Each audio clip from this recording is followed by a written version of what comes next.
Hello, আসসালামু আলাইকুম সবাইকে। সবাইকে স্বাগতম আজকের এই ভিডিওটাতে। তো আজকে যে বিষয়টি নিয়ে কথা বলবো খুবই ইম্পর্টেন্ট একটা বিষয়, সকলেরই জানা দরকার। পরীক্ষার আগে সকলেরই এই বিষয়টা মাথায় রেখে পরীক্ষায় বসা উচিত এবং এই টার্গেটটা এই সেটটা মাথায় নিয়ে পড়াশোনা করে সামনের দিকে এগিয়ে যাওয়া উচিত। কারণ সকলেই জানো যে এপ্রিল মাসের 10 তারিখে আমাদের গুচ্ছের পরীক্ষাটা হয়ে যাবে। তো সেজন্য সকলের জন্য আজকের এই ইম্পর্টেন্ট একটা ভিডিওটা।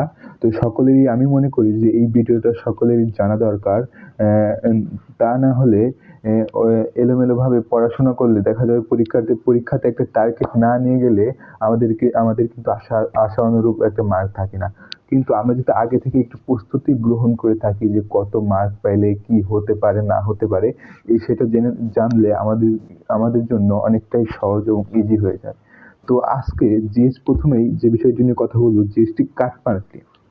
তো জিএসটির কাটমার্কটা মূলত এখানে, তো জিএসটি কাটমার্ক মূলত 51 থেকে 60-এর মধ্যে থাকবে এরকম বলা যায়। কারণ গত বছরের আমরা যদি একটু ঘাটাঘাটি করে দেখি, মাঝে মাঝে বেশিরভাগ সময় 51 থেকে 60-এর মধ্যে যদি একটা স্টুডেন্টের গুচ্ছের মার্ক একদম কাটমার্কটা যদি 51 থেকে 60-এর মধ্যে থাকে, তাহলে বলা যেতে পারে সে সেফ জোনের মধ্যে আছে।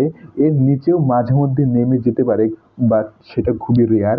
কিন্তু সবার টার্গেট রাখা উচিত 51 থেকে 60, কারণ এটা সেফ জোন।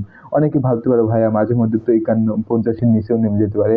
হ্যাঁ, নেমে যেতে পারে, বাট 51 থেকে 60 একদম সেফ জোন।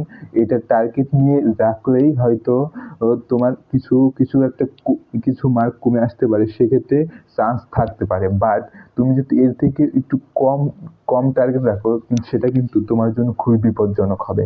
কারণ জিএসটি কাটমার্ক সাধারণত 51 থেকে 60-এ থাকবে বলে আশা করা যায়, আমার পার্সোনালি মতামত। কারণ আমি ঘাটাঘাটি করে দেখেছি, আমার মনে হয়েছে যে কাটমার্কটা 51 থেকে 60-এর মধ্যে থাকবে।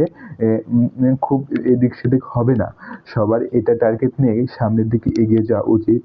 আবার অন্যদিকে অনেকে কোশ্চেন করে, ভাইয়া জিএসটিতে টপ করার জন্য তাহলে কত মার্ক দরকার? তো সেটারও একটা পোর্শন আমি রেখেছি সেই সকল বন্ধুদের জন্য। তো জিএসটি টপ করার জন্য মূলত বলা যায় যে 70 থেকে 80 অথবা 85 এরকম একটা মার্ক গেইন করলে বলা যায় যে সে টপ সাবজেক্টে চান্স পাওয়ার পসিবিলিটি অনেক বেশি। বাট এদিক সেদিক হতে পারে, কারণ যে টপ করে সে 90-এর কাছেও পেতে পারে। আবার এখানে তোমার 80-র কাছেও মাঝে মধ্যে 75-ও চলে আসতে পারে। তো এটা বলা যায় না। তো এখানে আমরা বলতে পারি যে এটা 70 থেকে মোস্ট প্রবাবলি তোমার 85 এখানে বলা যায়। তো এটা ধরেই তোমরা সামনের দিকে আগাবা।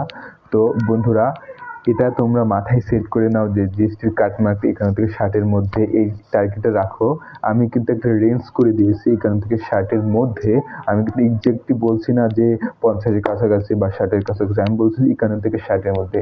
কারণ তোমরা নিজেরাও যদি অনলাইনে ঘাটাঘাটি করো দেখো, তাহলে কিন্তু 51 থেকে 60টাই আমরা ধারণা করতে পারি। আর এদিকে জিএসটি টপ করার জন্য 70 থেকে আমার পার্সোনালি আমি যে রিসার্চ বা ঘাটাঘাটি করছি, সেটার ভিত্তিতে আমি বলছি এখানে যে টপ করার জন্য মোটামুটি 70 থেকে 85, এই 85-তে থাকলে মোটামুটি বলা যায় যে 1 থেকে তুমি 300-এর মধ্যে থাকতে পারো।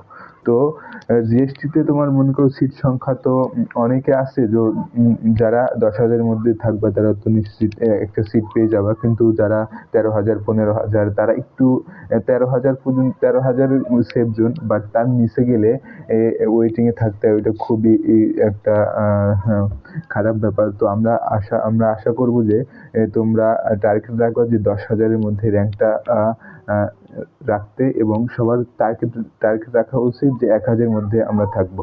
তো 1,000-এর মধ্যে টার্গেট রেখে সামনের দিকে এগিয়ে যাও। ভালো খারাপ দুটোই হতে পারে। সকলের জন্য শুভকামনা।